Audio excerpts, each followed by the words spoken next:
Podcast. What up? It's your boy Chad O. Out here in LA. Time to get lost in the subway.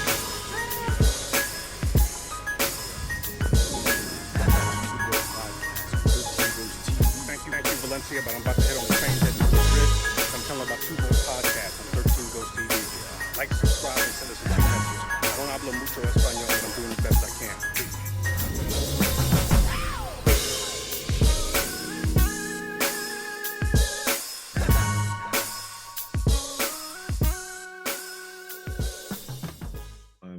Look at that. Look at that. Look at that. How we show up to the party all the time. This is Two Bro Podcast, episode 119. 119. Dot. Indeed. Jesus, man. Indeed. Thank you for coming. This is the special edition. This is a Saturday night. Yeah, but they're not going to know that when we put it out. I know, but we know. Oh, okay. So we know.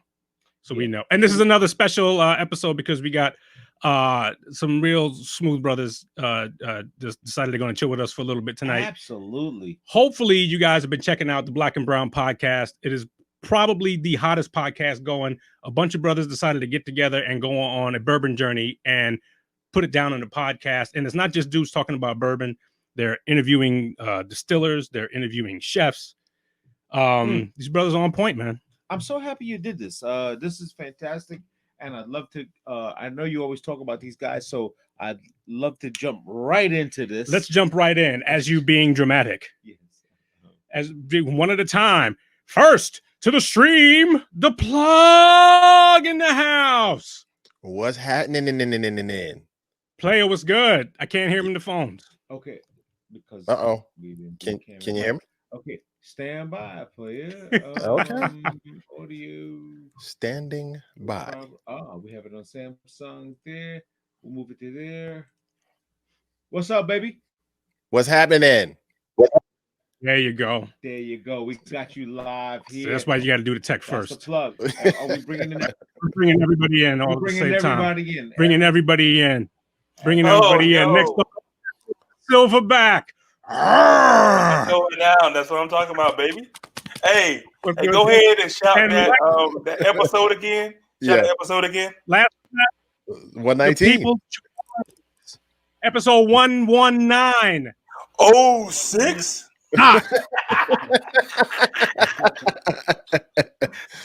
Spitting out the alphas. Yes, sir. You gotta do it. Oh, I love it. The alphas are always around. What's happening, fellas? Man. What's going on, man? What's going on, fellas? What's the deal, fam? Hey, there it is. We put that. That's what I was waiting for. That's what I was waiting for. Hey, check out the spot that Delvin Joyce is in. What is it? Which one? The guy on the bottom, Delvin Joyce. Yeah. It looks like a bourbon room. What's up, Chad? This is virtual, dog. I don't know, man. That looks like a bourbon room. Yeah, it looks like it is, but I don't know, man. It looks fake to me, bro. Yeah. And I've never been invited over. Never invited over that bourbon room. Hey, you have to get a retina scan to get in there, just so you know. Dog. Yeah, FYI. That's because you're in Connecticut. Hey, dog, I could be at your spot tomorrow. Just say the word, son.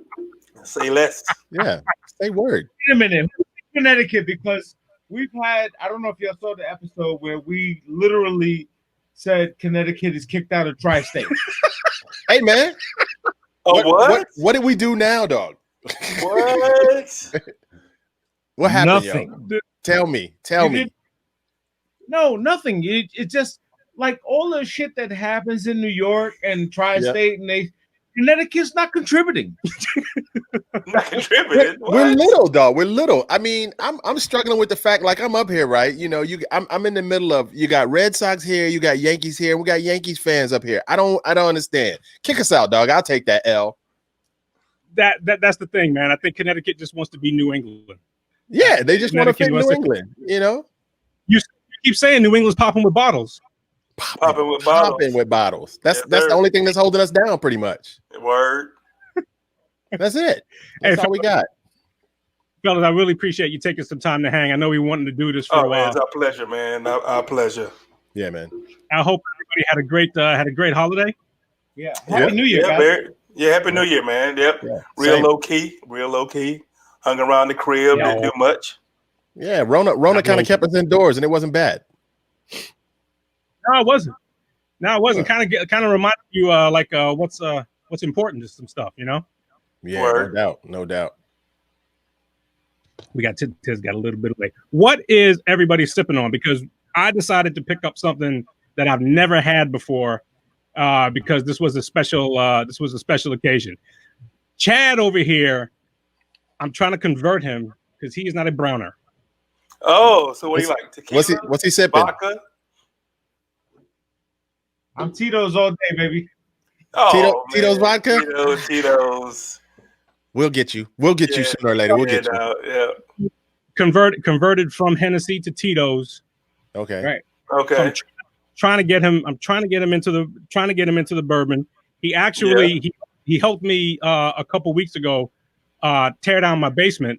Yeah. And as a reward, split of a bottle of Eagle Rare with me. Oh, there you go. Eagle Rare was my gateway. Yeah. Yes.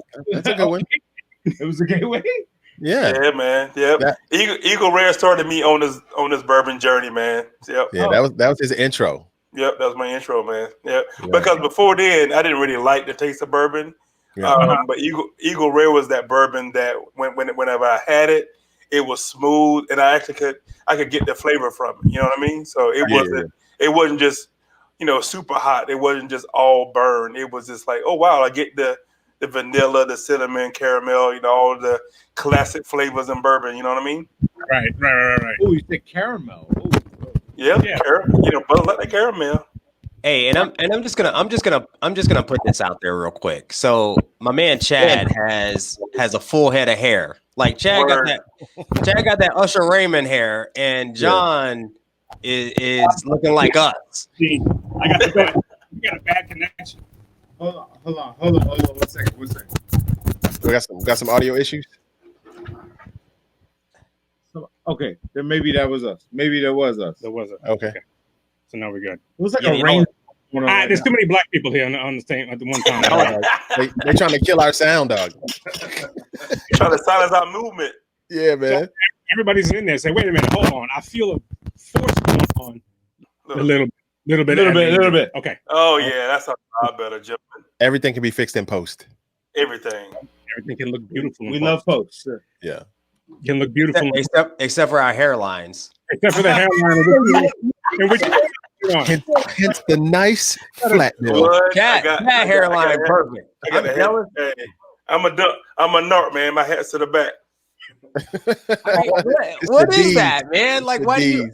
All right, so this guy is going to convince me to start drinking Tito's again. Because I mean, if I can get my hair back like that, I know. You know what, man? Hey, for real, there's not that much Tito's on the planet, bro. For real. I'm taking my son to the barbershop on Monday to get that hairstyle. For real. that curly, that light skin curly joint. Yeah, absolutely. You probably put it, and it's probably a light skinned dude in the picture in the barbershop too. Oh, of course it is. Of course it is. 26. Remember the light skinned dude. 26. Remember the light skin? I mean, that's right.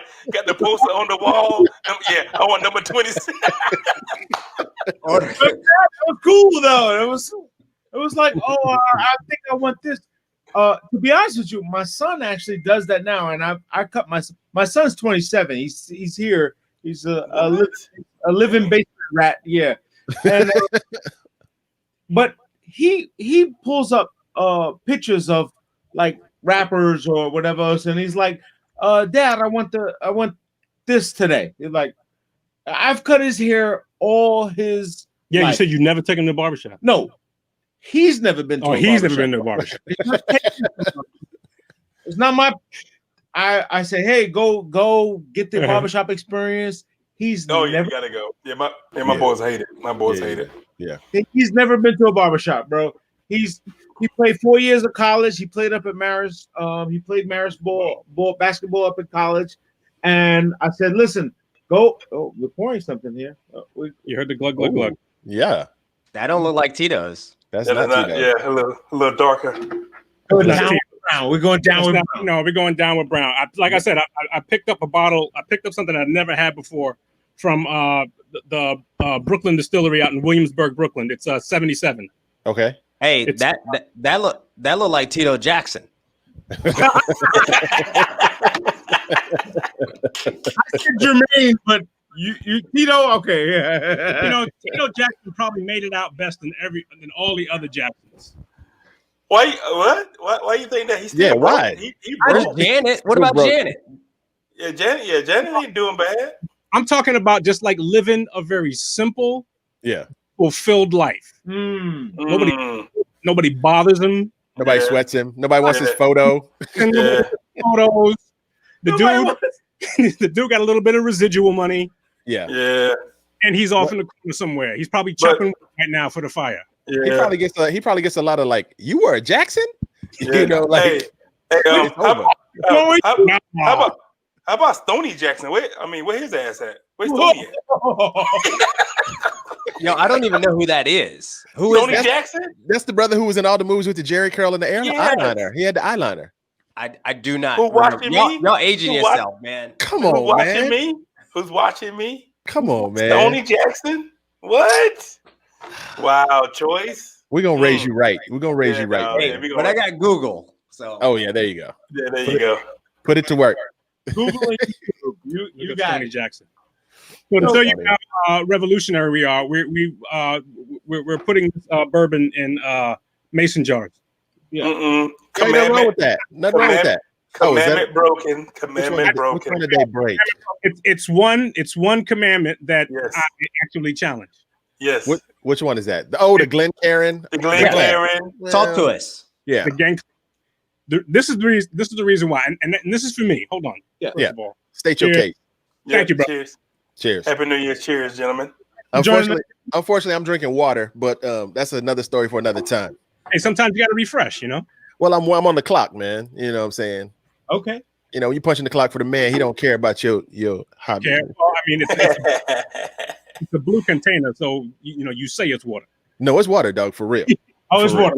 Yeah, it's water. 100. Okay. So what I was saying about the Glencairn, this is for me with the Glencairn. I agree that the Glencairn, it gives you the opportunity to get your nose right on the bourbon and even get your palate right on the bourbon. I agree with you with that. The problem I have with the Glencairn is every time I hold it, I always think I'm participating in a science experiment. Really? Yes. You feel like a beaker or something? I always feel like that I'm like trying to examine it. I'm trying to taste it. Well, what note am I getting now? Okay, like halfway into this, what note am I? And it stops me from actually just enjoying my bourbon. What? Wow. I don't know. Now that's me. I've never. I don't go as far as mason jars and whatnot. I usually use a rocks glass. Sorry, he's still in the red Solo Cup. Trip. I'm Red Cup guy, but I know we had to have rock glasses in the studio. You didn't have I would to have brought them.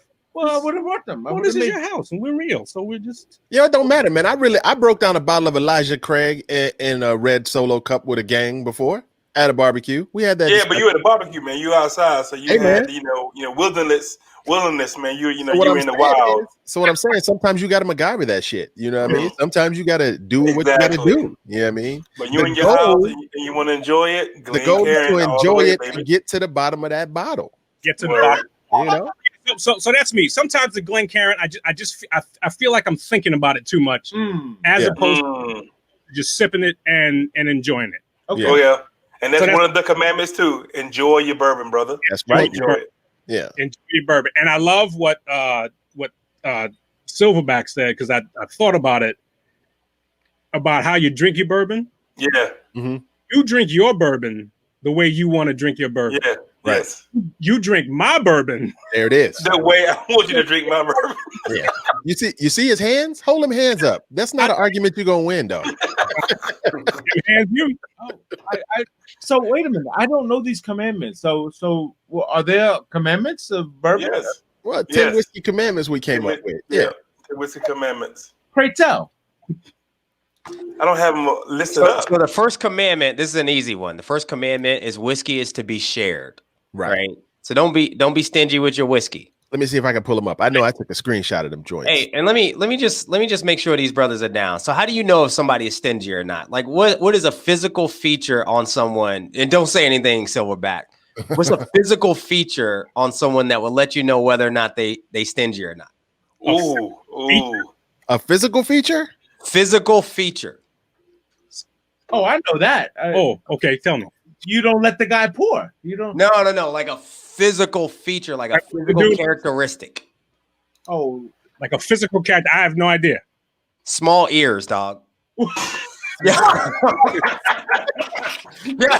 if somebody got small ears, they are stingy AF. Yo, how does that even work, dog? Google it, dog. Just trust me. Google it. Are you serious? Yes.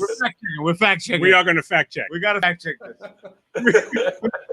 Wait, Yo, I'm gonna email this to you, John. small ears. Small ears, man. And hopefully she never hears this, but my oldest daughter has the smallest ears ever, and I'm telling you, dude, she is the stingiest person I know. So, Are you serious? which is good, But I would imagine if you could see like I don't know who's stingy, like who's like a trillionaire that's like stingy. Tiger Woods. They're all Ooh, wow. Tiger got small ears, dude.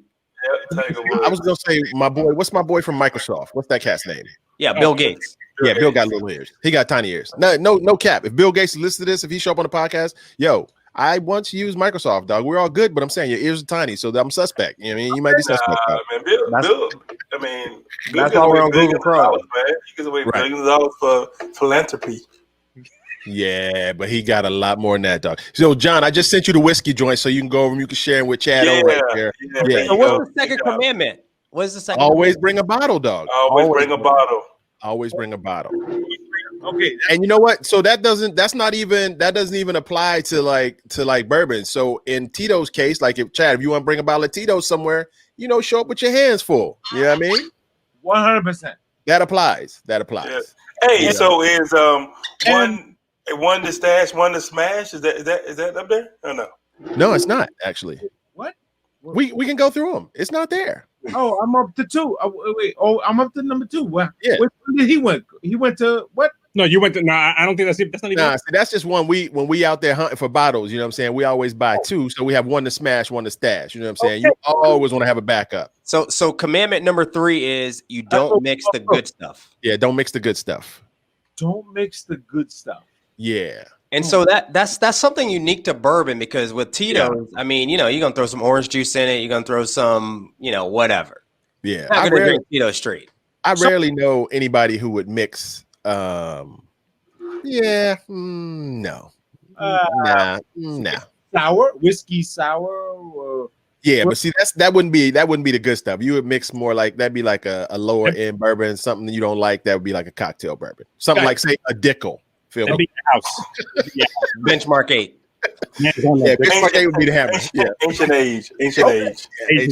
yeah, or Dickel. Dickel definitely. number 4. Number 4. Always Always get high on get your own high. supply. Yeah. So Always Chad, your own so supply. Chad, that was unique to me, right? Because when I first started this, when I really started getting into this bourbon thing, I wasn't opening my bottles, right? Nope. I was saving them and admiring them in my beautiful bourbon room. Yeah, and taking pictures of them and petting them and holding them tightly. Just all types of wrong, dog.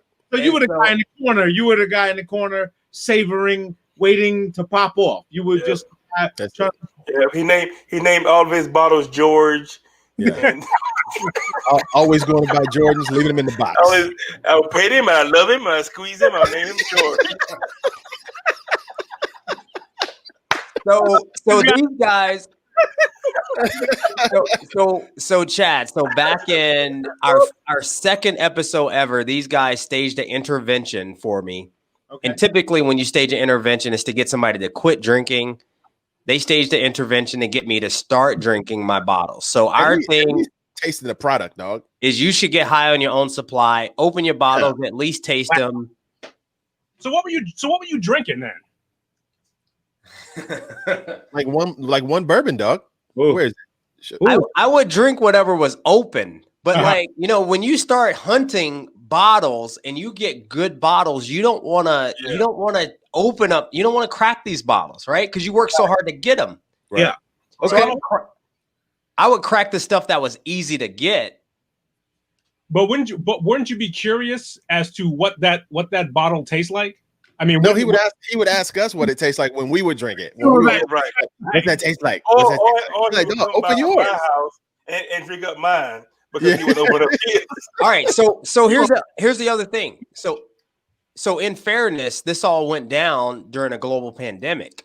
So typically, I get a good bottle. I'm going to have people at my house. I'm going to crack that bottle with my people.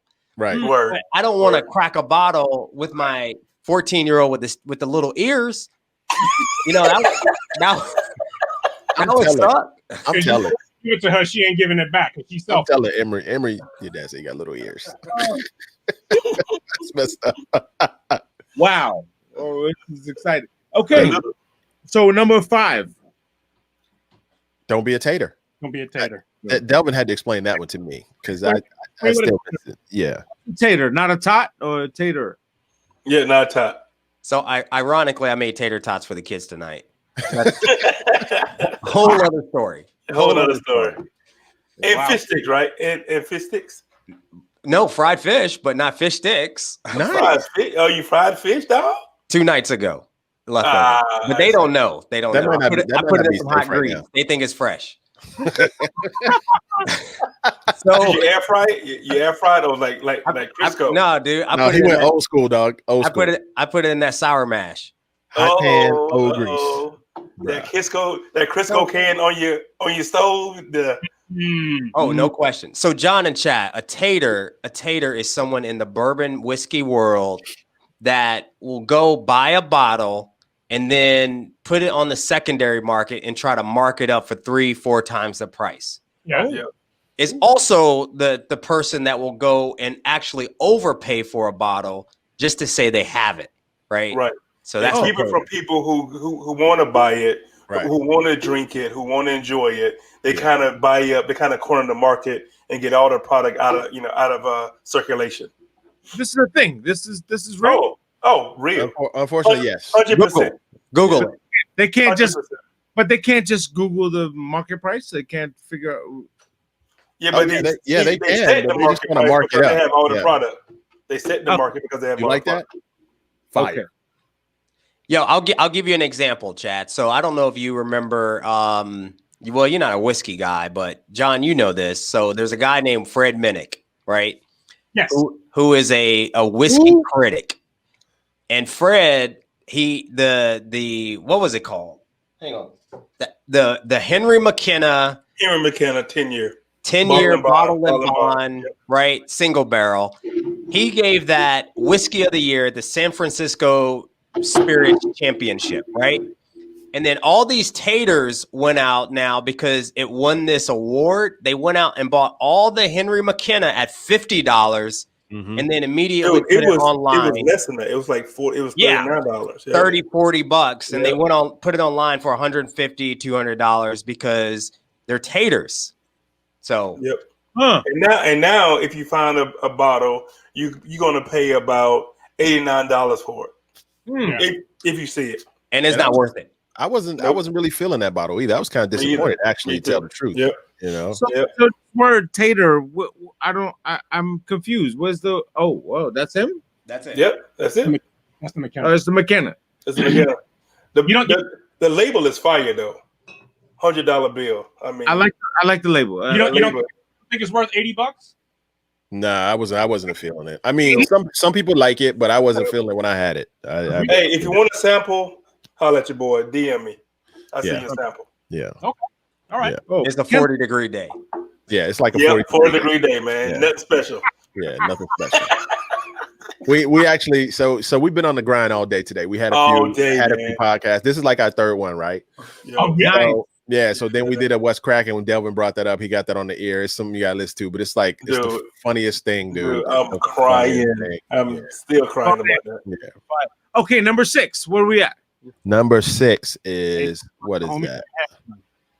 It ain't no fun. It is. Homies can't have some. So that basically goes to like if you're out there when you're hunting and you get a bottle and you know your boys want that same bottle, you basically help them out. Like when I was out, we were looking for a Midwinter's Nights dram, and I rolled up in a store and they had like 6 of them joints. Yep. So on 2 different days, I walked out with a total of 4, for the fellas, so we could all, unbox, uncork, and taste it at the same time. So it's just one of them things, like you go out there hunting, your people want the same joint you want, hook them up.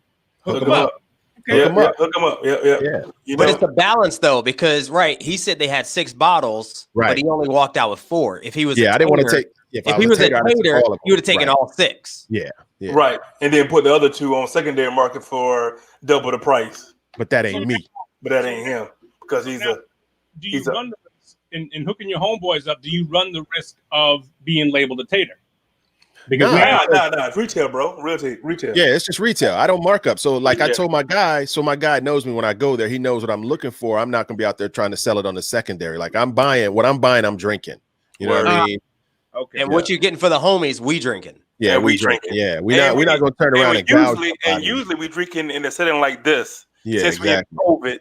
Yeah, there it is right there. Yep. Yeah. Here's mine, and it's half gone. Yes. Right. This is what we do normally. We get in the Zoom and we share it together and talk about it. So that joint right there, So that's the Midwinter's Night Dram, and that's a joint out of Utah. You can't see the label. You got to turn it a little bit so the light is kind of hitting it. But anyway, it's a high rye out of Utah that they blend together and they finish it in port wine barrels. So it's got it's a nice bourbon, but it's got like a nice sweet wine finish, and we equate it to like being a dessert bourbon. So my wife made me a dark chocolate pecan pie. Yes, Lord, preach. Dude, and having that joint with that pie, oh my God, change your life, brother. Change your life. Hold my mule. Hold my mule. Potatoes, greens, ham, hog. We're gonna glaze over the fact that his wife made pie. Like, yes. Well, your wife don't make pie? Your wife don't make pie, man? Well, everybody's wife don't make pie. Like, what? My wife makes pie, man. She knows what I like, man. She makes me. My wife doesn't make pie. My wife makes me a pie, dude. No. Well, you don't even like pie, dog. That's right. You a cake dude. Yeah, I'm a cake guy. Yeah, you're a cake guy. Cake and cookies. But I saw your wife go get you a nothing but cake, though. You know what I'm saying? But I'm telling you, dude, man, that pecan pie, dude, it was oof. Ooh, and DM you, right? Huh? Ooh. DM you for the pecan pie. Is that what you're saying? DM me for the recipe. I'm not sending you no pie. I can see the recipe, dog. Okay, number seven. Drink out of a proper glass, of which this is not one. Oh, that was up for debate. So he's debating that point. But that also falls under enjoy your bourbon, how you enjoy your bourbon. So we can let you have that one. Okay. Nah, I don't know, man. I don't know. I'm calling a foul. You call a foul? What? Yeah. Referee? Dude, I mean, you can't. I mean, you could drink a mixed cocktail, a bourbon whiskey cocktail out of a mason jar, but you can't. Come on, man. You can't. Come on, fellas. Well, if you can drink moonshine out of a mason glass, I don't see why you couldn't drink like bourbon out of a joint. You know what I'm saying? I mean, what the fuck? I'm just giving him a hard time because he got hair. Who are we to be snobbish with it? You know what I mean? Hell. I get it. This is extreme, but you would say the same thing like for somebody who's drinking a neat bourbon, let's say in a rocks glass. I can't judge, man. You know what I'm saying? I couldn't judge. I'm just. Whoa, it's in the commandments. So let's. No. Rock glass is cool. Yeah. I mean, Glencairn's better, but rock glass is cool. But it's not cool if you don't have rocks in it. So do you have rocks in that? Are you drinking your whiskey on the rocks? If you're drinking it neat, you should drink it out of a Glencairn. Okay. But Choice has spoken. Choice is standing firm. He did. Hey, I think he grew like 3 inches when he said that. Delvin is like, if we gonna milk a cat, we gonna milk a fucking cat. We gonna get some cat milk tonight. We gonna get some cat milk tonight. You drinking that shit? Put it in a Glencairn, and that's all I'm saying. Next question. Put it in it. Wow. I love it. You carry with you, don't you, D? Yeah, he carries one with him. Yep. Yeah, he takes his out. So as not to break any commandments, when I go out to a restaurant, I take a Glencairn with me to drink my whiskey. And that was a pro tip. That was an ultimate pro tip amongst the many you passed out. That's a pro tip. I enjoy it more in a Glencairn. Like I can nose it. I can. Right. I mean, it holds the flavor. I don't know what it is, but it's just so much. It's a better experience, Chad. We're gonna convert you from Tito's to whiskey.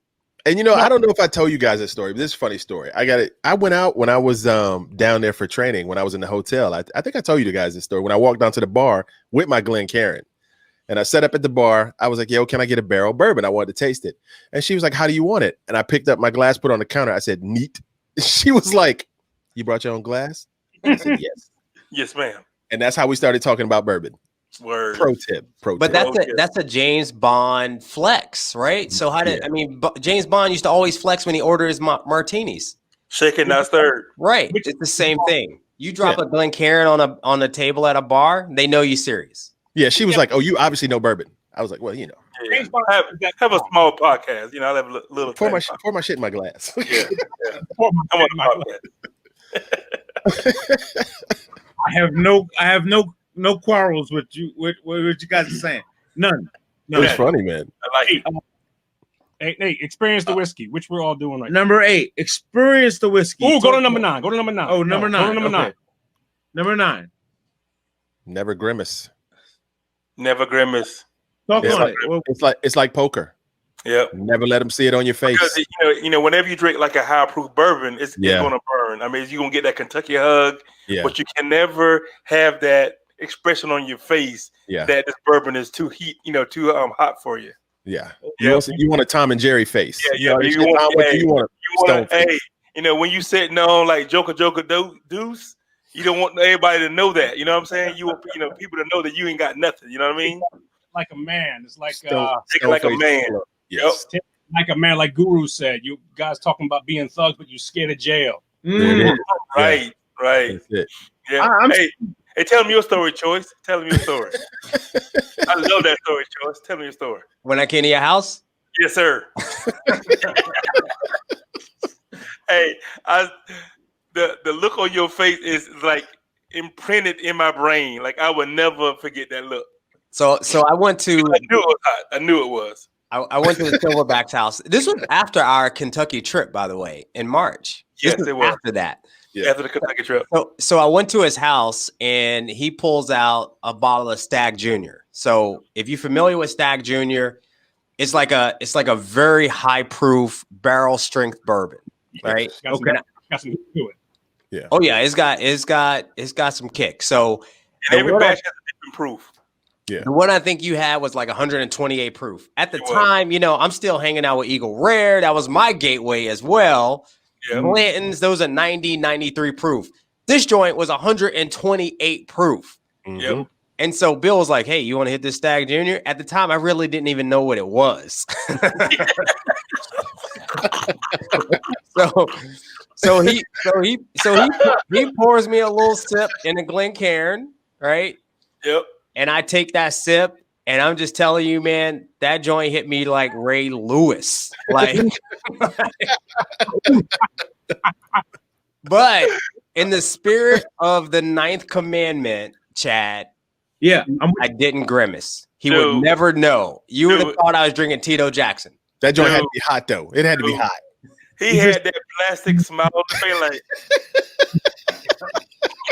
I knew it was. Dude. I looked at him. I'm like, the back of his teeth was sweating. Tell me, dog. Tell me. I knew it was, dude. I knew it was because the thing is, man, I cannot drink Stag Junior without a cube. I had to put a cube on it, dog. That night we had it at your house. I put a cube on it.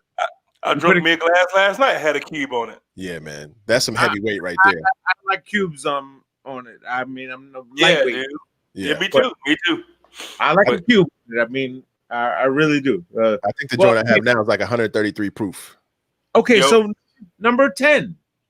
Number 10 is just the classic wrap up common sense joint. You know what I mean? Common sense, dog. You're gonna enjoy the bourbon, and when we talk about bourbon, we don't want to put nobody in harm's way. So yeah, man, call a Uber. Yeah, call a Uber. Call your people. Get a lift. Don't drink and drive. You know what I mean? Call your significant other. Come pick your ass up. Yeah. Live to bourbon another day and shit. So fantastic. These are good commandments to live by. I mean, I like the bourbon. Yeah, for a new guy or somebody new to bourbon or somebody who want to experience bourbon with the people.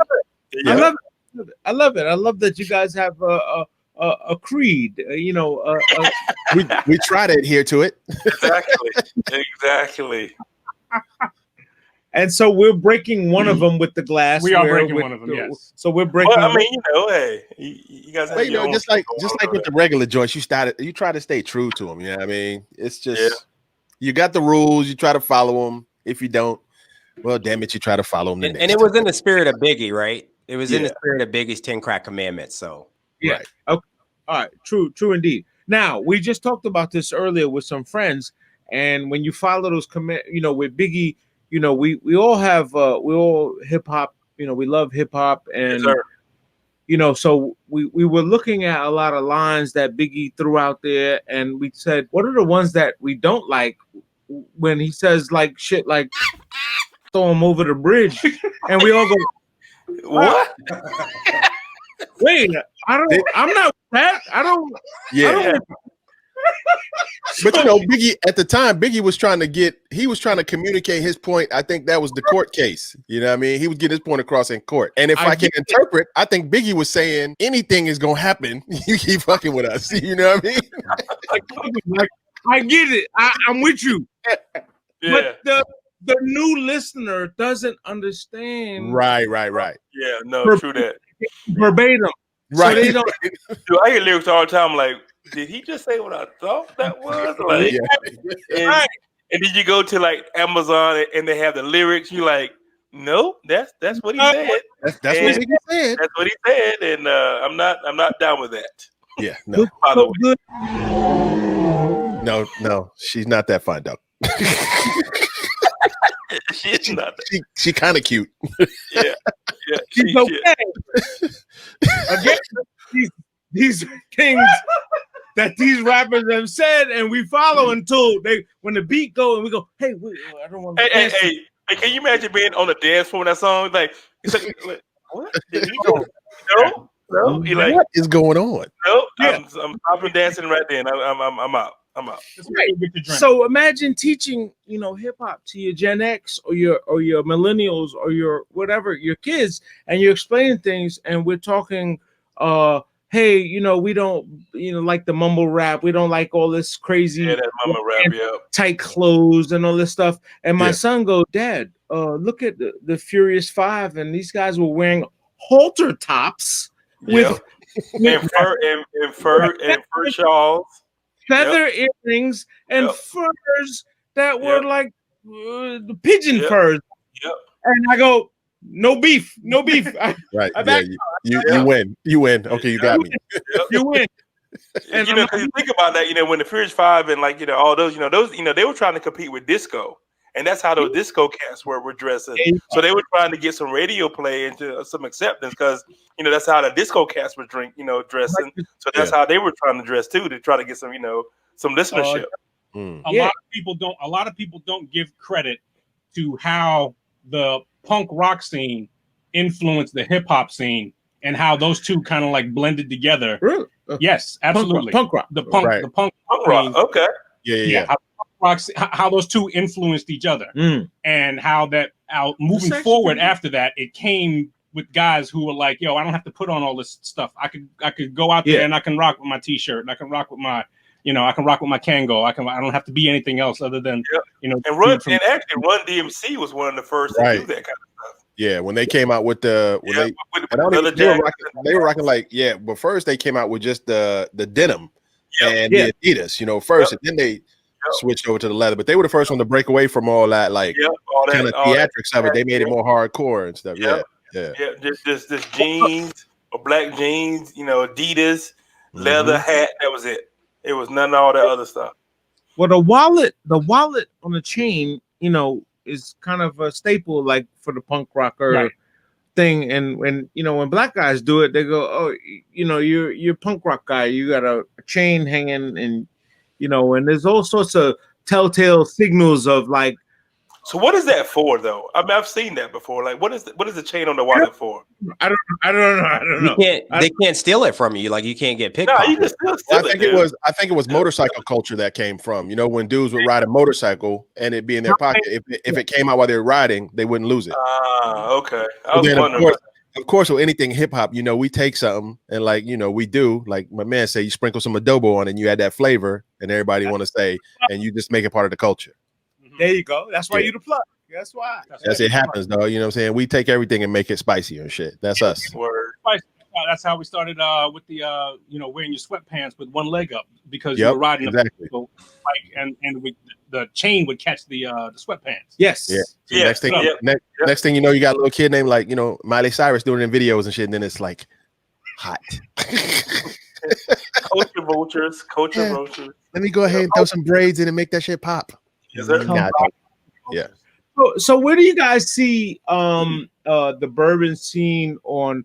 Are there any? I mean, we're all a bunch of African Americans here and brothers here. Where's the African American scene on bourbons? We've seen the come out of our friend from Tennessee, Uncle Nearest. Yeah, Uncle Nearest. Yeah. So Don Weaver. Yep. Don Weaver. Yep. Yeah. So where's the scene for that? Where are we on that scale? Because I'm asking you. You guys are the professionals. So not. So I would say we're not professionals. We're like we're seekers. We're seekers. Yeah, right. We're enthusiasts.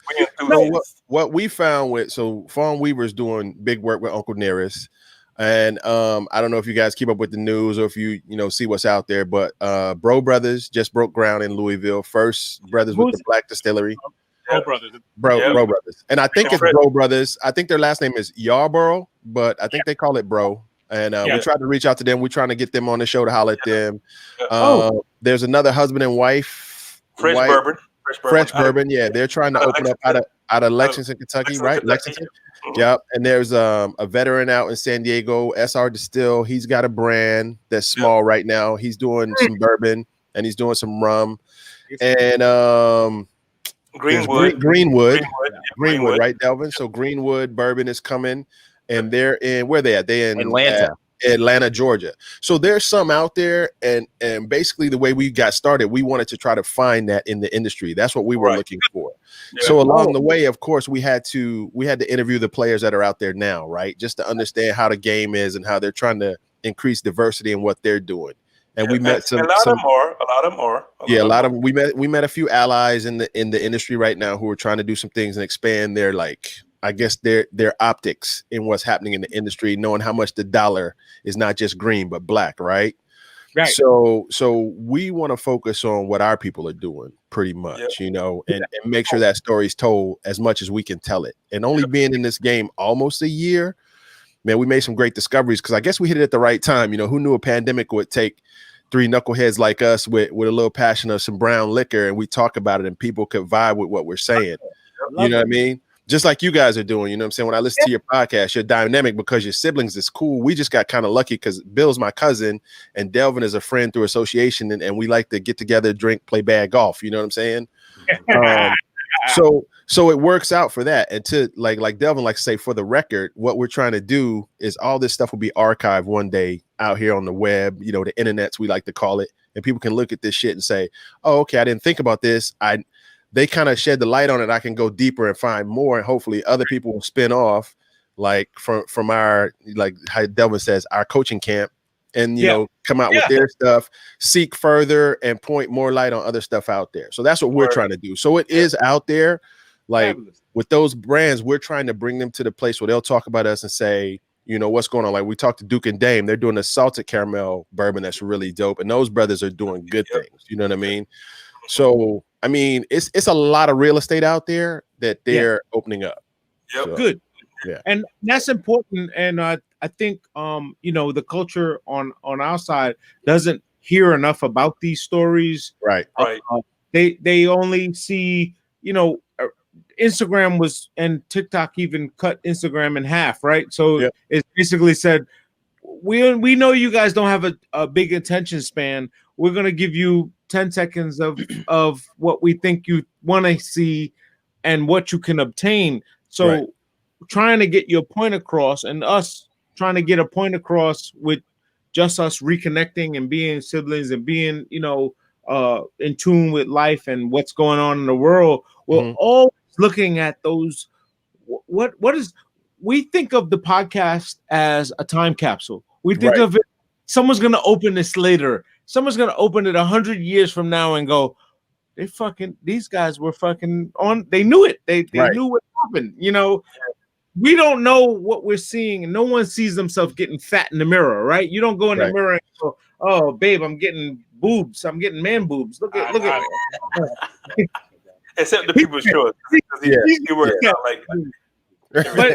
But that's my point, and I appreciate what you guys are doing, because that's dope. Because there's a whole lineage of people that don't think we're involved in this world. Right, and that's what we were trying to do. Because whenever we went to Kentucky, we were 5 black guys in the central Kentucky, visiting all these distilleries, and we didn't really see anybody like us. Like, because watching Neat, I don't know if you guys seen that documentary or not, but whenever, seriously, for me, when I saw Freddie Johnson in that documentary, that drew me in. I mean, you talk about a black man who's a 3rd generation employee of Buffalo Trace. So my thing is, whenever you see bourbon, or you see the spirits industry, you see one image. So you don't really see everything else. But when I saw him and how his family was instrumental in the whole game, that really was like, wow, we can, we are a part of this. So, and we enjoy the spirit. So why can't we just have that story told by us and not having everybody else tell that story? We can do it ourselves. You know what I mean? Yeah. So, And that's big up, man. Thanks, Silverback, because we really have reached the apex of where we now can tell our own story. We don't have to wait for a label, right? We don't. Look at you guys. You guys are doing your podcast. You're doing your show. We have Instagram. We have TikTok. We have Facebook. We have all these avenues, and we could tell our own truth. Exactly. They always say, the story is written by the winner, right? Right. And so if you can have a say so in that, you can have your voice. Yeah. You know what I mean? So I have to do that for you. And I call that equity. Like, we have equity in the game. We really have equity in the game. And what you said, we're not just the shucking and jiving. We're not just out here, just doing things to make people funny. Those people who do that, that's their lane. You want to go in Walmart and pour milk on yourself and scream, holler, and yell and fight over chicken nuggets, and you want to do that. There's people who have that. There's a lane for that. There's a lane for that, right? But if you notice, those people don't last though. Yeah. Taste the soup. Taste the soup. Yeah. And I guess I need a spoon. To put it in perspective, like what we're drinking, I guess this is uncut and unfiltered what we're trying to put out. And like you saying, it's got equity, and the fact that we put the time and effort into what we're doing, that's the investment that we're putting into it. We put it out there, hoping it's creating the value for people that listen to it. Yeah. And it's not easy. I think a lot of people think this is easy. This shit is what not easy. you guys are doing, it's not easy. No, it's not easy. It's hard work. It takes a certain level of commitment and dedication to it. We've been trying to. There's some dudes who we've been trying to hook up with for a while. Your boys at Chopping It Up. Sports who we've been trying to do this with. Mm-hmm. Right. And they're having a hard time maintaining their footing, because there's something involved with it. Everybody thinks that, for some reason people think that once you do this, you all of a sudden you're getting a check from somebody. Life's good. And people get surprised when they say, no, we got a family. We got 9 to 5s. We got I got stuff to do. I got to be somewhere tomorrow. I got a real job. Saturday afternoons and Saturday nights and on the weekends. But I will say, we are very fortunate because we got people's choice. That dude is brilliant when it comes to stuff like this, man. I'm telling you. I mean, he's humble. He's humble and modest, but he's cheeky right now. He's cheeky. I'm telling you. No, dude, it's a total team effort. Everybody plays their role. And the Silverback taught me something. He said, if you give people what they're good at and let them do it, then everybody wins. So I think that's why we work as the Black and Brown podcast, because everybody knows their lane and we play the role. Yeah. I guess what helps us out is on our team is like, Delvin does our production. Me, I have no filter. I'll ask questions to anybody because when I ask that question, I'm curious. I want to know. And that kind of leads to another question that we all can piggyback off of. Right. Bill is a technical wizard. Like I may run across a point and ask a question that will get his wheel spinning, that he will pull us into an eventual discovery with the distiller, and we're off on that lane. You know what I'm saying? So we've kind of pushed him out of his comfort zone because he doesn't really like to talk too much. If you can't tell, he's a huge introvert, but he's taken it upon himself to, you know, line up stuff like the interview we did today. We had a dope episode today that we're going to be releasing on podcast and YouTube format, where we went through a mixology class. Ooh. You know, like we learned some drinks and how to make them, and he set that whole joint up, and it went so well that we're expanding that into a bigger thing we're working on, right? That we're trying to compartmentalize and get that popping, right? So this kind of started for us when we started it. We started with an idea around the table in Kentucky. Like I was like, man, I'd love to do a bourbon podcast, talk about this, just to learn more, you know. And Delvin was the catalyst to keep it pushing. He stayed on us, you know, like when your mom used to tell you, yo, you can't go outside till you clean your room, and you mess around. She's like, you gonna clean your room? That was Delvin. He sent emails and texts like, yo, we're gonna do this, we're gonna do it. And finally we said, okay, pull the trigger. And it's been a downhill snowball roll since then. And we thought like, yo, wouldn't it be cool to get like maybe some free bottles? Right. Yo, so we set that goal. We didn't write it down. They say write down a goal. So we set that goal. Maybe we get some free bottles. Well, the bottles started falling. And now everybody got overrun. Like we send out samples, you know what I'm saying? So we want to interview this group. We get this crew. And now that crew's become our crew, and we spreading out like Wu. You know what I'm saying? Now we met y'all. We got more Wu-Tang. You know what I'm saying? It's just like the crew is growing. You feel me? And for me, like I tell these fellas all the time, for me, it's so organic. It's like it's birthing a movement, right? So like I said, when outside opens up and we all get together, it's going to be insane, you know, just the connections we made. And I was telling OJ from Taste Select and Repeat, this is like we got like a Black Bourbon Coalition building right here. And I think John mentioned this before. He was like, you know, listening to us, he's like, oh, there's other brothers out there doing what I would want to do. Right. You know, because a lot of times, you know, when you isolated, you know, because of COVID, whatever, you know, he was like, you know, am I unique? But then you realize stuff like this, you're like, oh, there's brothers out there like me who enjoy the same things I want to do, and we hook up. I mean, it's like this, man. I feel like I know that dude, you know, and we've only met through Zooms and Skypes and stuff like that, you know. Yeah, we're talking about that today. I know that dude, man. You know what I'm saying? Yeah, we were like, we never met him, but when we see him in person, we're gonna be like, yo, it's fam, man. It's all love, dude. Yep. And that's what's dope about you know, the way the landscape of the way we talk and communicate now. If pandemic has not taught us anything, it taught us now to, like, we don't have to there's no barrier. When we thought logistics was a problem, oh, I gotta meet this guy. He's in Connecticut. He's in with someone. There's no more barriers now. So you've moved. We've removed those from the lexicon of why we can't get things done. Right. We got one thing out of our way why we can't get things done, and literally, those people who faltered on that and lived in that space are exposed. Right. If you can't involve, you die. Oh, the guys that you all know them. You all have a guy that got my man. My man said or they got. I tell these guys they got the syndrome. You got the guy syndrome. The guy. It's the guy. The guy. The guy was supposed to do the guy. Everybody's got a guy. These are things that people are now exposed from because you have no excuse, because technology has reared its head. It was there before. Skype gets a little backlash. I mean, they don't like get covered in sand now, but they don't get the credit for doing this. They Zoom took over Skype. Right. Zoom is R. Kelly to Guy, right? He's to public announcement. Hey man, you may want to edit that out though. You may want to edit that out. We don't talk about R. Kelly. Let's get another analogy, bro. Get another analogy now. Like Beyonce to Destiny's Child. There it is. Listen, being pissed off is better than being pissed on. I get it. Facts. killing me with this shit. being pissed off is better than being pissed on. I get it.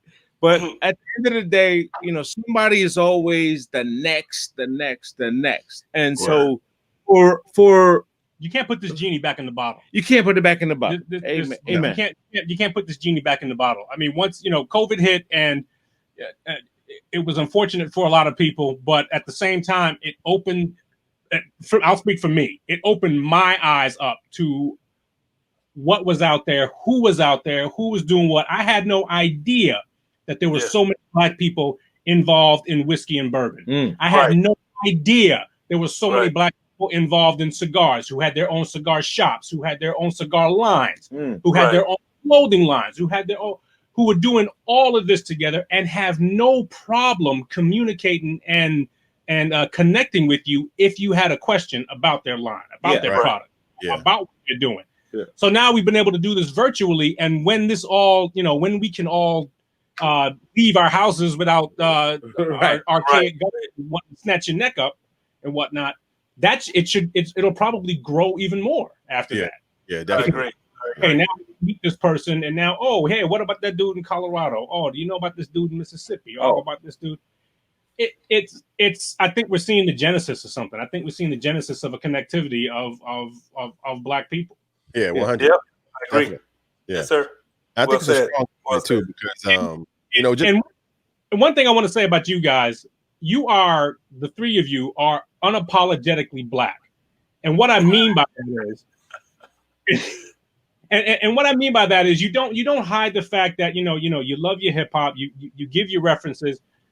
You don't excuse it away. There was a time when we would do that, but then we would excuse it. We would say, "Well, I grew up in so and so, and I grew up this way, a certain way." Yeah. You like, no, this is what it is. This is what I enjoy. And guess what?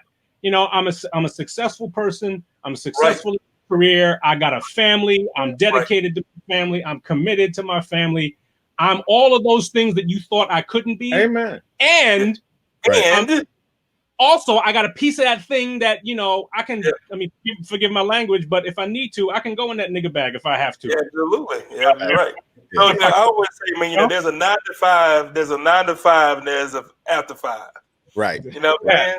A 9 to 5 person is totally different than an after 5. Yeah. The person you think is not the person I really am. But I try to keep it 100 all the time, though. But when you're on that job, though, come on, man. We got it. We all do it. We all do it. Like I told my daughter, I got to keep it 100 with those folks. Most importantly, because those are the ones who try to come in and tell that one joke or why don't you smile enough. I'm just talking about getting bills paid, bro. Oh yeah. The bill we're not crossing lines. We're not crossing lines. No lines will be crossed, but also you got to let people know that when you're at the job is for the job. It's not they know what not to say around, because we're built different. It begins right there. Yeah, we built different. So it's very it's very polarizing. I mean, there's always going to be that moment where and a lot of people, and depending on where you grew up from, whatever city you came from, we grew up where people said, "Oh, you're light skinned, you don't have my problems. You don't know what it's like to be a purple Black guy or a super Black guy or whatever." And I was being funny with purple Black, Yeah, but we get it. Yeah. I thought I was. Hey, that was the blue Black. We got it. Blue Black. Yeah. But that comes with a lot of you have to put on a lot of, it takes a lot to be multitask, right? You have to also know how to be corporate and street, right? Yeah, right. And so I think we've mastered it, and a lot of guys, like, Jay-Z tried to get credit for it. He tried to literally say, I know how to be the street guy, but then the corporate guy or whatever else. But he got that from us. He got that from the guys he grew up with. He got that from you. He got that from the guys he grew up in the street. And a lot of the guys that go to the next level, that make it to the millionaire, zillionaire, whatever, they always seem to credit guys like us. Mm-hmm. They credit the grassroots guys who put them there and said, you know what? I knew a group of guys that always told me, whatever you do. We all had OGs. We all had older guys that told us, yo, just make sure. I had a bunch of guys that I grew up with that they told me, just wear button-ups and hard bottoms, and you're halfway there.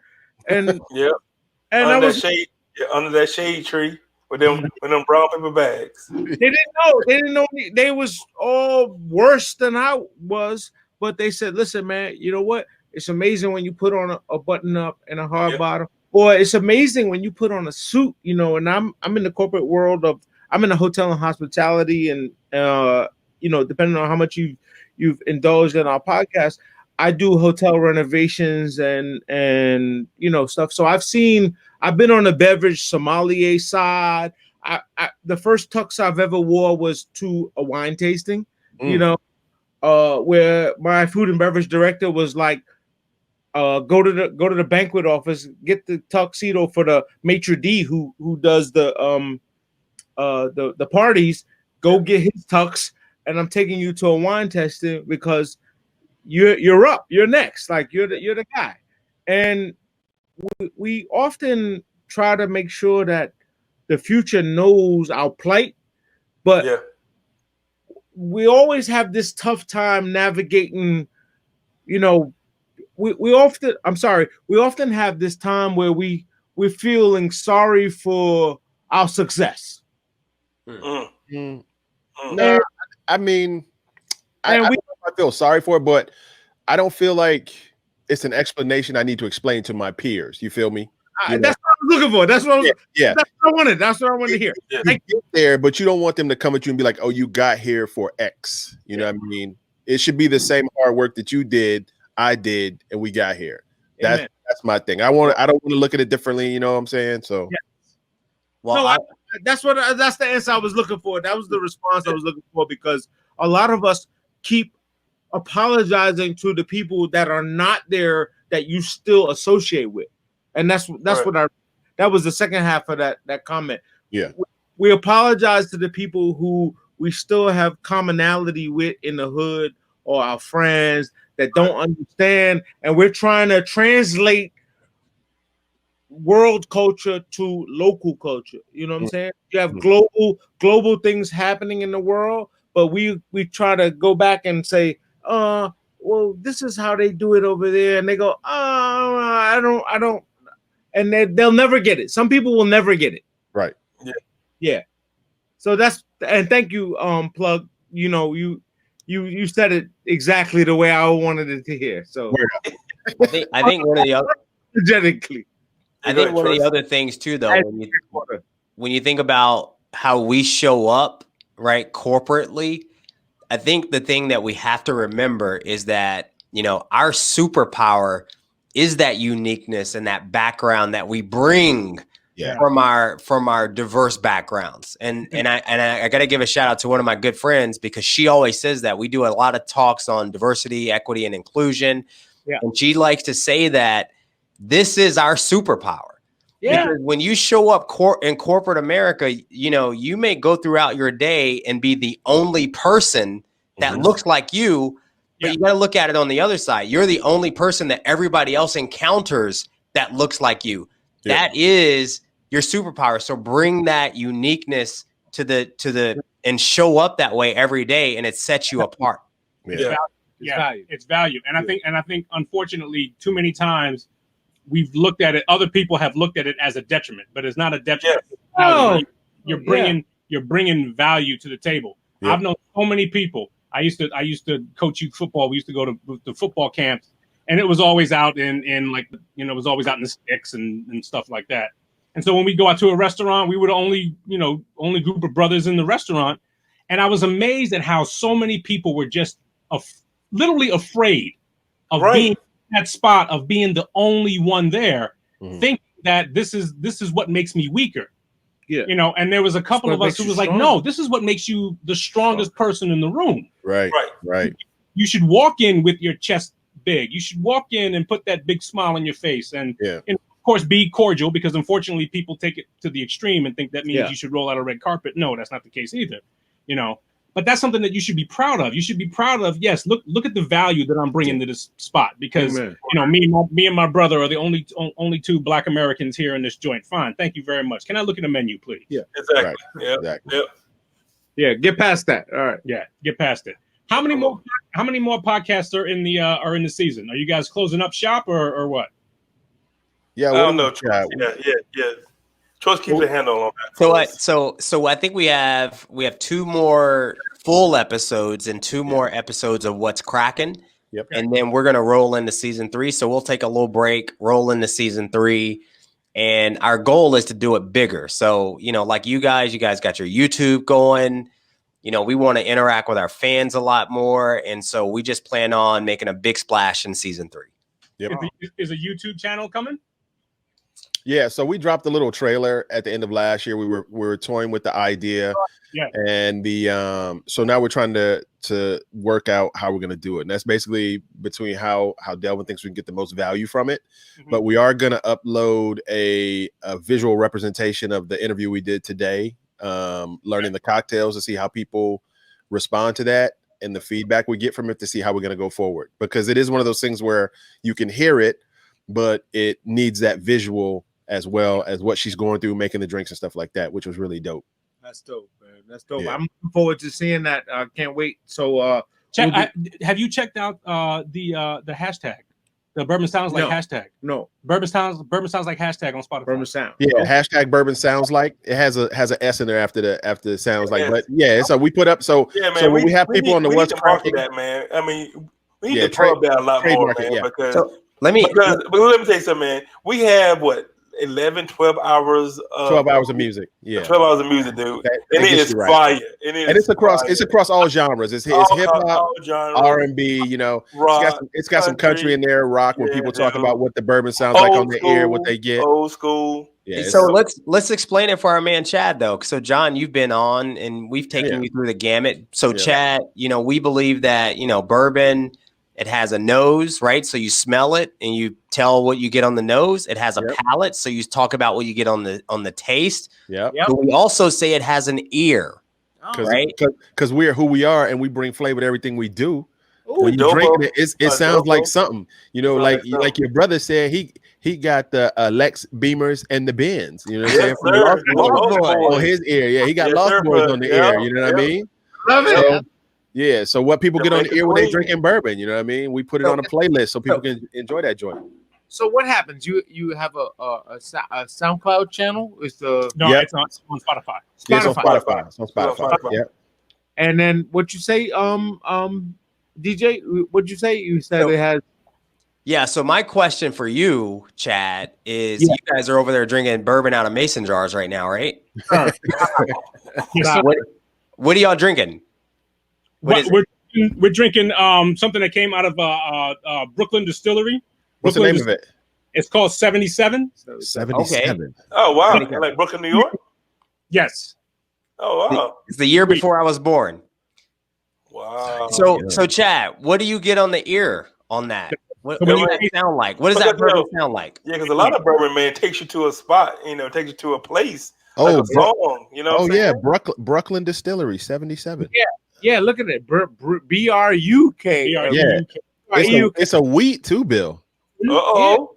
Yeah, whiskey New York wheat. Hey man, that's my sweet spot. But to answer your question, it gives me a little bit of again the sweetness with the caramel with the you know, I get this bourbon. To me is like a smell. Like I smell it before I taste it. Yeah. So a lot of them, the sweetness I get afraid of. I'm totally honest. I'm afraid of the sweet part of it because it's like. And by the way, you know, I worked in a hotel.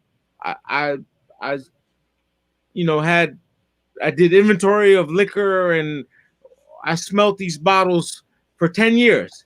I never tasted them. You know, I never knew what they tasted like. And what's on the ear? What's on the ear? What does that sound? What's the trap that you picking up? Yo, so who's older? John, you the oldest? Yeah, he's old. Okay, yeah.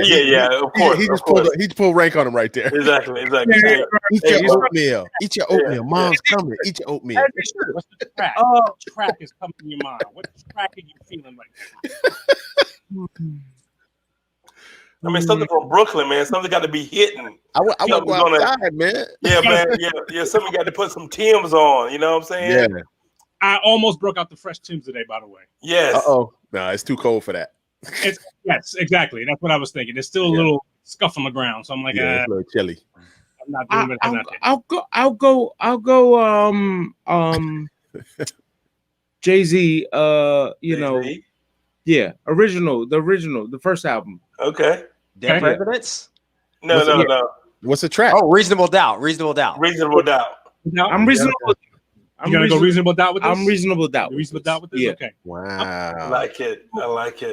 I'm getting a little sweetness. I'm getting a little smoothness on this. I'm gonna go Cunnilinguists. What's this? What? What's what? Cunning linguist. Yeah. Yes, I know. I hadn't heard that forever. Wow. That's been a minute. Hey, man. So whenever you said like Lost Boys, whenever we had you on, man, ever since then, man, I've been bumping that, man. I'm telling you, I forgot them dudes, man. The basic beats, hook, bars. That's right. Beats, hook, bars. That's right. Yeah. Shut up. Our man, we talked to our man a week ago, KB, who's out in we grew up with him, but now he's got his own entertainment channel strictly dedicated to hip hop, called Tent TV. Okay. And he is strictly a bars dude. He is like when he talks to artists, when he listens to artists, he wants to hear your bars. If he's like, in 90 seconds, if I don't feel something, I'm moving on to the next dude. Oh wow, that's dope. Strictly a bars guy. I'll give this a reasonable doubt. I'm gonna tell you right now, if it's reasonable doubt on the ear, I want it. So I'm gonna try to find this joint. Dude, reasonable. Oh, it's probably Jay-Z's best album, dude. I think, to me. Yeah, no, it's official. I mean, you take that over the Black Album? Oh, Reasonable doubt. Black Album. He was hungry. Any day, in and why. Yeah. Wow. Yes, sir. Me too. Yeah. Yep. Any day, in and why, bro. I agree. Yep. All right. Only other album from Jay was better, which wasn't him alone, was Dynasty. Dynasty. Yeah. I kind of like that Blueprint one. I'll take Blueprint one. Yeah, Blueprint one is good. Yeah, but I thought that thing he did with Kanye was actually pretty dope. Oh, King, Throne. Yep. King, yep. Throne. Yeah. I thought it was nice, man. I mean, it's a lot of tracks. Yeah. Tracks on that, man. I've only listened to singles. Never went full Jay-Z album. Never went full Jay. Never went full Jay-Z album. Yeah. I bump his singles. That's about it.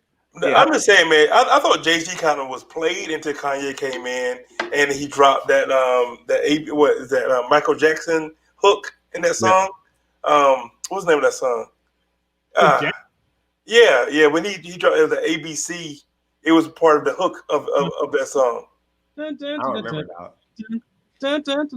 Kanye's a dope producer, man. Till he, I missed the old Kanye. Yeah, dog, for real. Yeah, the old Kanye was dope. Yeah. It's heartbreak, man. It's one of those things, man, where sometimes when a dude gets big, it's all of a sudden, I still wish you were broke. Right. You're right, exactly. Right. I wish you were still hungry. Productive. Exactly. Like the College Dropout album, like that could come on right now, and I would let that roll for a minute until I'd be like, damn, this motherfucker went crazy. And then I'm like, I get salty and start it from the beginning. That was a dope album. I wanted to ask each one of you a question. I want to ask a question and pose it to each one of you. Because I know how much you guys love bourbon, and I know how much you guys you now at a point now. Like, I look at Delvin's room and I look at the collection that you have there, and I know we make fun of it, but that's a lot of time, that's a lot of effort, that's a lot of dollars that's put into it. Yeah. So, worst case scenario, this is we're still in the COVID season. Aliens come down and they destroy everything, including everything. Damn. Including your bourbon selection. Yeah. Yet you back up together, you can go out and buy one bottle to start. What bottle is that going to be? Wait, so one bottle to start and everything's readily available, or just what I can find? Not everything's readily available. You got you got cash, you got money in your pocket for one bottle. You may or may not be able to buy other stuff later. Yeah. You think you can get one bottle to start off again. You know, you're starting this hunt all over again. Now you have all this knowledge that you have. You've thought about it. And you've gone on, on your trail. Question, now aliens have come. Yeah. Take all your shit. And now you got enough for what you had. Whatever. There's an easy one for me. I mean, I love the question, but it's easy for me. It's going to be Old Weller Antique 107. Really? Okay. Yes. Weller 107. Okay. Weller 107. Weller 107. Yes. Yes. Hey, can I have two? I mean, can I have just one, dog. You got one bottle. One bottle. So, dang. Maybe the one you're holding in front of us. No, it's not that one, dude. No, this is my everyday, bro. Yeah, that's Long Branch. That's 20 bucks tops. Move that off the table. So recently I got this pick that haunts me, man, because it's so freaking good. That Hill Rock Double Oak from TSR. Yeah. I'm telling you, because it's the gambit of flavors. You know what I mean? It's like it's not one specific. You know, it's not one flavor that's dominant. It just is all over the place, man. So I'm torn between that one and that kosher wheat from Buffalo Trace. Oh, you know what I'm saying? I'm just torn between those two. I finished off that Buffalo Trace kosher wheat. I love it, dude. That's one of my favorites, man. A friend of mine came through last night, and so I was in the kitchen, and he came through with his girl. And I was like, "Hey, you know what? Tonight we're gonna do something different." I said, "Go to my cabinet, pick out whatever you want." No, the fuck you didn't. I said, "Open, unopened, whatever you want. Come back, and we'll drink it." And so he came back with the kosher wheat. I was like, "Damn it!" I'm like, "Damn it!" Gas House got me. Yeah, it got me. But dude, but the look on his face when we poured each other a dram, and then look when he said, and we locked eyes. He's like, "This shit is fantastic." Had he had it before or no? Nah, he had the rye. We killed a bottle of rye that night. We killed a bottle of rye. We didn't kill the wheat. So but it was priceless, man. The look on his face when he had it, and he was like, "Yeah, he said, this is fantastic." I was like, "Yeah, see." You know, and I don't have that much left either. So I was like, that's my boy. Talking about that Hill Rock, I know you guys had that question when you guys had them on your podcast when you talk about that Hill Rock. Yep. There is, in my opinion, there's a huge drop off between that double oak and there you go. Yeah. There's a huge drop off between that double oak and the other one that they have. The regular, the 90 proof joint? 90 proof. Yeah. Yes, sir. Huge drop off. Big difference. Drop off. Huge drop off. Yep. That double oak is bomb. That other one, like, I mean, it's an everyday, right? The other one is like an everyday. It's a 40-degree day. It's a 40-degree day. It's a 40-degree day. But there are many things that I would choose above that, especially that price. I mean, out here on Long Island, we pay a little bit more. So at that price point for that, like I would pay more for the double oak than I would for that for the 90 proof. Oh, dude, I'm telling you, man, that the TSR, man, test select repeat pick on that Hill Rock. Yeah, I haven't had a bourbon like it. I agree. It's the champ. It's stupid. It is. I mean, like what I said, about you guys? What about you, Plug? What about you, Plug? Okay, so if I'm starting fresh after an alien invasion, rebuilding my collection from all the stuff I got now. Give me a moment. I know. I'm telling you, it's a hard question, man. I can't wait. All right, so they gonna take all my shit. They destroying everything, right? Yes. Everything gone. They might leave you kids. That hurts. Well, okay. So it have to be something out of Wu-Tang Distillery, of course. All right. I would have to get the Weller Foolproof. That would be a bottle I would get. Yeah, the Foolproof. Foolproof Weller? Yeah. If I'm starting from scratch, because after it's all over and I'm going to hunt for a bottle, I'm definitely gonna drink it. So it's something I'm just gonna go ahead and polish out. You know what I mean? Yeah. So yeah, I would turn What's that crazy, one out. we all pretty much had the same answer. I said Weller Antique 107. Bill said the Buffalo Trace kosher wheat, and you said Weller Foolproof. So we all went with the wheat. It's the same recipe. We all went with the Wu-Tang Distillery. Yeah. Okay. What does that mean? Wu-Tang. You don't know. Okay, I'm sorry. I'm not Please, somebody school my brother on the Wu-Tang Distillery. Yeah.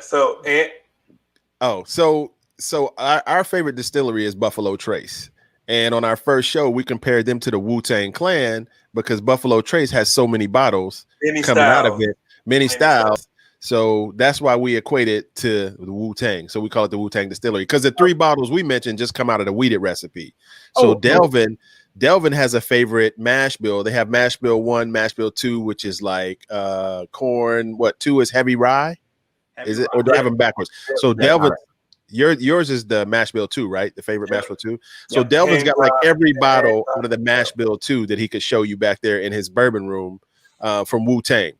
Buffalo Trace. So we call it the Wu-Tang Distillery. So we all went with basically after motherfucking aliens come down and shit on us, we'd all go back to Wu-Tang to start our collection. So we gonna start a foundation that's solid as a rock.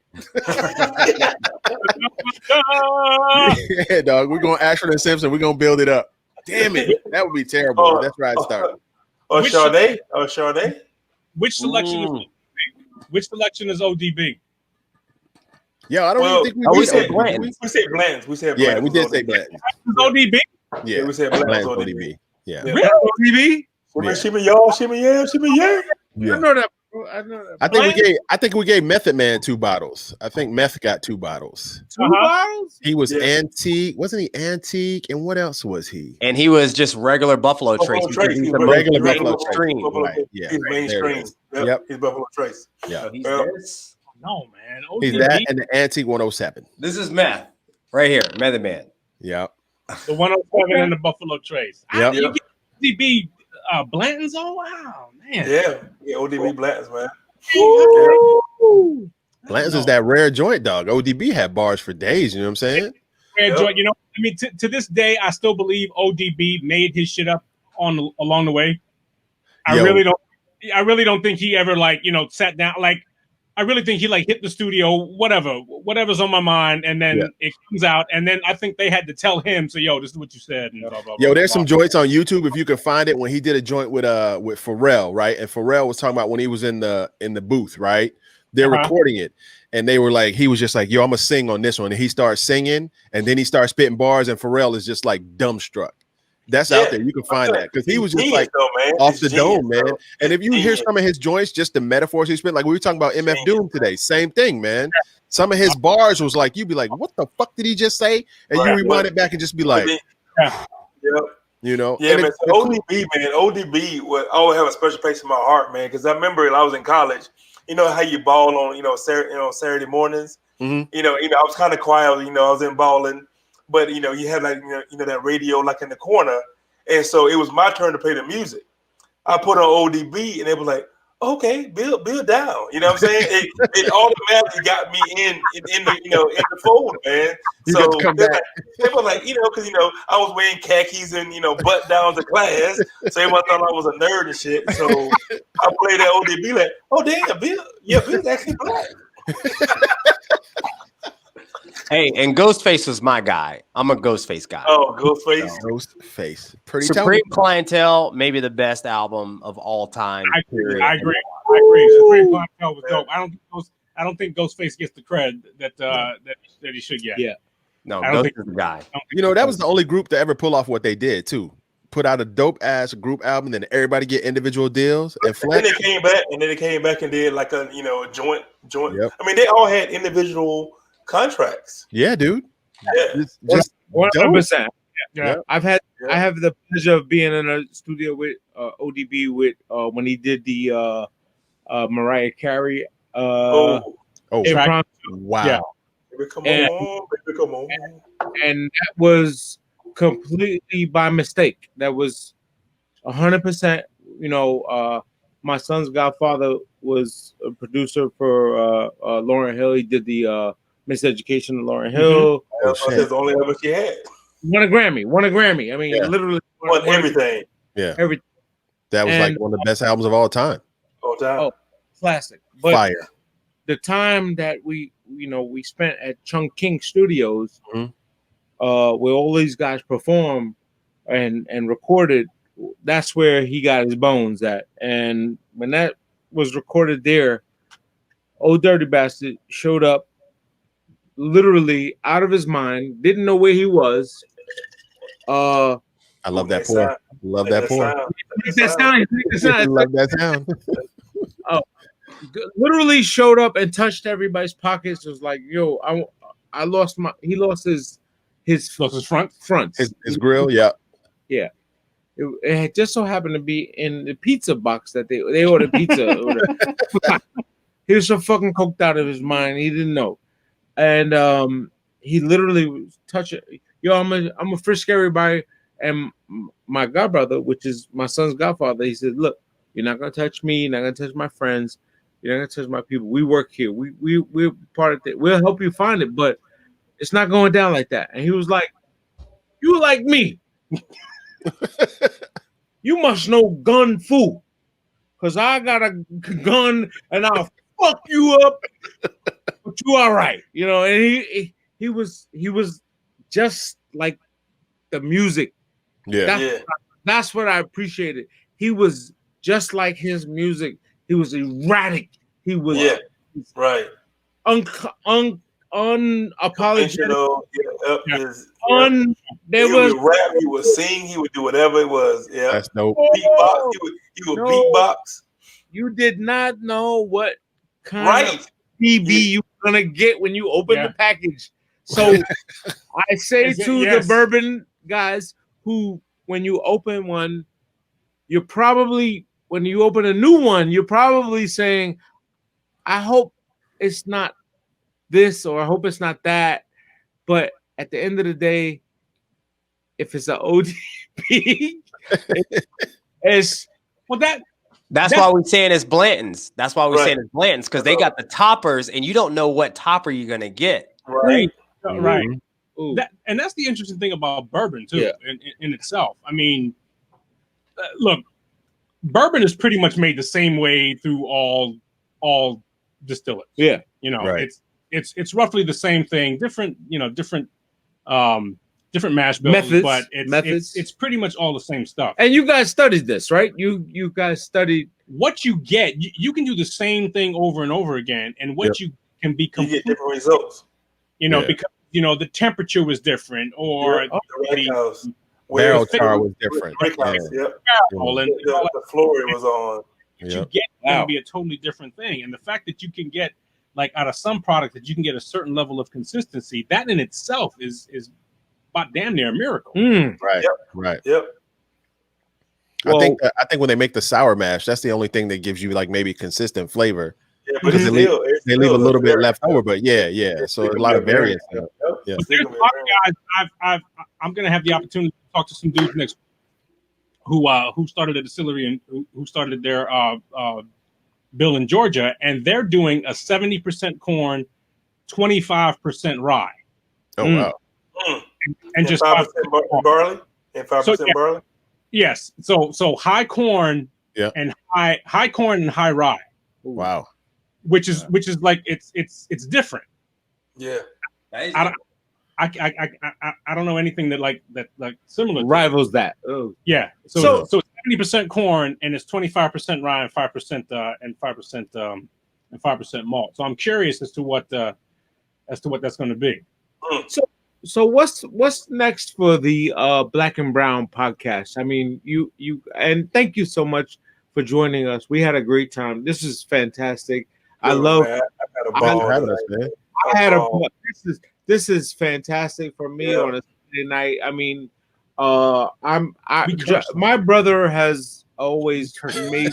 Huh? We cursed. Ooh, we cursed a couple of times. Sorry. But that's okay. But guess what? What is the Black and Brown podcast, what's the mission? And how do we push that mission forward? What are we looking to tell people? Because there's going to be people on our platform that say, I never knew of these guys, and there's going to be people on your platform that say, I never knew of us. Right. Delvin? But you're more important than us. You're more important than I mean, we got some stuff in the works, but I don't know if we want to get that out. But Delvin can give you the PC answer. Okay, so tell me the 2021 of Black and Brown podcast. First thing is Delvin's gonna do the John's Lonely podcast, which he's refusing to do. Oh yes, I'm gonna do it. I want to do it. We're gonna get that done. But as far as Black and Brown goes, you know, our main objective again is to make this industry more inclusive. So, you know, there's not enough of us in this whiskey space. Yes. And so we want to make sure that, you know, this becomes more inclusive. The other thing, though, for us personally, you know, when we started this journey, we never really knew what this could be, right? Am I lying? No. And Facts. so now we're at a place where we actually want to, you know, start expanding our brand, and that might entail doing some barrel picks. You know, we've been in talks with some people about, you know, picking our own barrels and distributing products. And so, you know, who knows what the future holds, but we want to do it big because I don't believe in doing things small. What do you guys say? I love yes, it. Sir. I agree. 100%. I mean, it's been the whole journey's been kind of organic, and we've been guided by, like, I guess, happenstance for me, you know, suggestions that we just kind of embrace. Like John suggested, have you guys ever thought about doing a playlist? You know, the bourbon sounds like, and we did that, and it kind of took off. And then I would love that. I would love that. Well, you asked me, and I felt jaded because I didn't have a sound. But okay, so let me just jump in 1 second, and I want you to finish, Plug. Got it. My son, he took my reins of managing artists and doing all this other stuff, and he's got an artist that he's fire. He's got, his name is You really got to make this shorter. Yeah, pretty much. But the point I was trying to make was, because that's the bourbon. The point I was trying to make was, you have to teach people how to listen to your music. Right. You have to teach people in what sequence the music, and the playlist became very popular in COVID because people were like, I don't know what to listen to next. I want to hear this record, but I don't know what to listen to after that. Mm-hmm. Mm-hmm. Right. And your playlist is gonna be so dope because Dude, it's so fire. Yeah, I love it. That's the only thing I listen to, man. That's the only thing I listen to, for real. A bourbon playlist. Yeah. I think it goes synonymous with what the hashtag says is bourbon sounds like. And I screwed it up. I missed the S. I'm sorry. No, it's fine though. People will find it because it's just like when people come on and we do What's Cracking, what it sounds like on our ear, and when we have people on, so we put those songs in the playlist. So when people listen, they'll be like, "Oh, they said that's what they sounded like when they tasted this spirit." So then they begin to associate it with that bourbon or whatever, or they begin to think more about what they hear or think about when they're drinking the spirit, you know? So the whole thing with the barrel picks came as like a suggestion. We were interviewing a crew and they said, hey, would you guys like to, you know, possibly think about picking up barrel with us? And we were like, yeah, we had thought about it. We didn't, you know, they suggested it. We were like, yo, so we're on the right path. You feel me? So it's been that kind of journey. The good thing about that, I think our crew, man, we are so flexible. I mean, we can pivot. I mean, we can adapt. I mean, I think we all have open minds. I think, you know, no ideal is, you know, scoffed at. I think we discuss it, we bring it forth, we roll with it. So I think that's cool, man. All right, congrats, man, and thank you, man. Much success, man. I think you guys are on the right page for bourbon. I think we have to create a word for this, like, you know, black and brown. Actually, you know, is it black and brown? You know, and it gets us in contact with cool people like yourself. For real. You know, I mean, think about this, man. We know we would have never met you guys if it wasn't for this. You know what I mean? Right. So that's right. It's other people that's following us. I mean, it gets us in a good space, man. You know, it gets us beyond our, you know, our 9 to 5s, you know, PTA meetings, all everything we got going on. So it's good. I do have a question before because I know we said we're going to do this for an hour. I know we're now because it's so good. Yeah. You're black and brown, but you guys on bourbon. Are you guys gonna stretch over maybe into just doing like into doing whiskeys? So we talked about this with someone before. Our focus right now is bourbon. I mean, people have suggested whiskeys to us. So we haven't really, we haven't even thought about it. That could be something that's way out on the horizon. Tequila, I think to that point, I think we do talk about the American whiskey genre. Yes. Specifically, right? Yeah. We love bourbon, but we talk about all American whiskeys, and you know. Yeah. What's the difference? I'm a virgin. I don't know. Well, whiskey is like if it's brown, it's whiskey.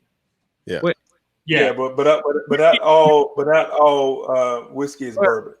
So all bourbon is whiskey, but not all whiskey is bourbon. So bourbon has to be at least it has some criteria that it has to meet, right? The main thing is that it has to be at least majority corn, right? So there's different grains you can use in whiskey, but it has to be at least 51% corn. That's the science. I was looking for the science. Then it has to be. It has to be aged. A new oak charred barrel. A new white oak charred barrel. Yep. It doesn't have to be American oak. It can be just an oak charred barrel. And it has to be aged at least 4 years untouched.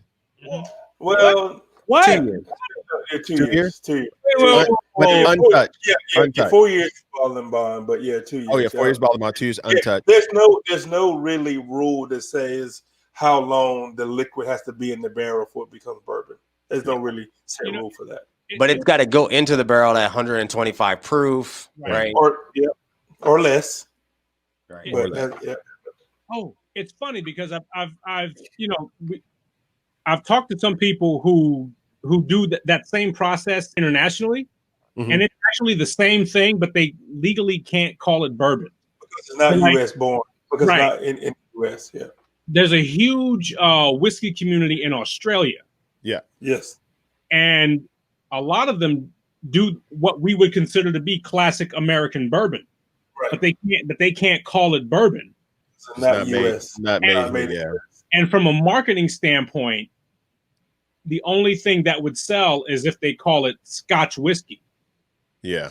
So in Australia, a lot of Scotch whiskeys are actually what we would call bourbon. Oh, wow. Oh, wow. You know what I'm saying? Because they technically they can't call it bourbon. They're allowed to call it Scotch whiskey, but it's I'm actually surprised they can call it Scotch whiskey, to be honest, because it's not made in Scotland. You know what I mean? So that's kind of interesting. And plus, I mean, because with me, like Scotch, reminds me of peat, not corn. Right. You know what I mean? So it has to do where they import some ingredients from. Oh, so if you import a barrel from Scotland, as far as Australia is concerned, you're allowed to call it Scotch whiskey. Oh, wow! So they get the barrel. Well, a lot of barrels that Scotch is made from, or old barrels from bourbon. Bourbon, yes, from Kentucky, where they make bourbon. Yeah. Wow. So. Guys, this is so fascinating, and I hope we can do this again. I hope we can come back. I can't wait for the meetup, bro. Yeah, I'm down, man. Listen, man, when after COVID happens, I think we're gonna have a pity party. I'll get Chad and Glenn. We'll get Glenn Cairns. We'll get Glenn Cairns. I'll make sure I have Glenn Cairns. I wasn't prepared. I would. Yeah. He didn't put a writer in, so there was no writer. So, but at the end of the day, I appreciate you guys. I had a wealth of education, which is what I came for. I came to make sure. Make sure you send John. Stop that. You didn't come for that. I did come. You came because I bought the bottle, and then I didn't know you were bringing that, but I came because you told me guys were gonna come talk Yes, about, yes, about. yes, absolutely, yes. So make sure John knows your shirt size. We have T-shirts for you guys all here. Oh, what? Nice. Okay. Oh, easy, no problem. Easy, which means that as you progress forward, easy. Easy. You got it. Easy. We have Easy. We have Two Bros podcast shirts for you guys. Easy. Dope. Oh, nice, very nice. So Easy. make sure John gets your sizes. We thank you for coming Yeah. on board. We Yeah. really appreciated you sharing your time, your knowledge, and we hope more people get educated with this phenomenon of black bourbon. Right? Is it? I don't know what it's called. Black and tan. Black and tan. You know, it's not a black and tan. I Black mean, and brown. Black and brown. Black and brown. I'm sorry. God damn. Well, I'm drinking. Now, He's nice with it. No, I really appreciate you guys, man. You guys are awesome. This has been dope. I learned so much. John always talks his whiskey and bourbon, and he don't listen. I don't listen. So thanks for you guys for bringing it to the forefront, but we really appreciate it. And this is great. This is awesome, man. Yeah, thanks, guys. I mean, I know you guys. Your time is It's valuable. Is valuable. They got 3 podcasts. You did 3 podcasts today. You probably got another podcast after this one. Nah, man, we're good. Yo, I do have John. I got a cigar guy. I'm gonna send you his info on. I think you should reach out to him. So you know the Nat Sherman Townhouse that just closed up in New York. Yes. So my guy Michael Herklotz. Yes. Have you talked to him yet, or? I know Michael Herklotz. Well, I don't know him, but I know of him. Yes. Yeah. So he's from my town here, and he comes back every so often. He's a really good philanthropist with the school and everything. He always comes and speaks at the graduation. He donates. I reached out to him. We were going to connect with him on the show, but we don't really get down with cigars like that. And I think you will be the guy to talk to him because he just started a new venture. He and his partner from the closing of Nat Sherman, they're doing their own thing now. So I think you should really get at him now and talk about what they're doing. It's part of because somebody bought that. So he's part. His venture's called Frago something. It's his family's crest. They launched under, and I think it's going to be all online with cigar. He brought all the cigar brands, I think. Yes. Yeah. So I'll get you his information. Yeah, I'll get you his information. I'll shoot you his Instagram. Reach out to him. He's cool people. I appreciate that, man. Thanks so much. Plug. And anytime you see a bottle that we post and you want a sample, just reach out, brother. Yeah, let us know. We'll send you samples like it's no thing. No thing, bro. And I guess New England is New England still popping with bottles. Popping with bottles. When outside opens up, I will be across the ferry to come out to LI, dog. No doubt. Absolutely. We can't wait. And we can't wait. Maybe one day they'll fix this. Apparently, like ever since like 1920, they've been talking about this like connection between New York, between Long Island and Connecticut. Yeah. Like more tax money. That's it. More tax money. More tax money. Yeah. They've been talking about it for a century, but they're gonna make it happen. Yeah. They're gonna make it out of bourbon. I would be remiss if we did not close this the way you close out your podcast. Delvin, take us out. Fellas, we really appreciate it, man. Great meeting you, Chad. Stay black and keep it brown. My man. Peace. Keep it brown. Peace, party people. All right, gentlemen. All right, thank you, brothers. All right, gentlemen.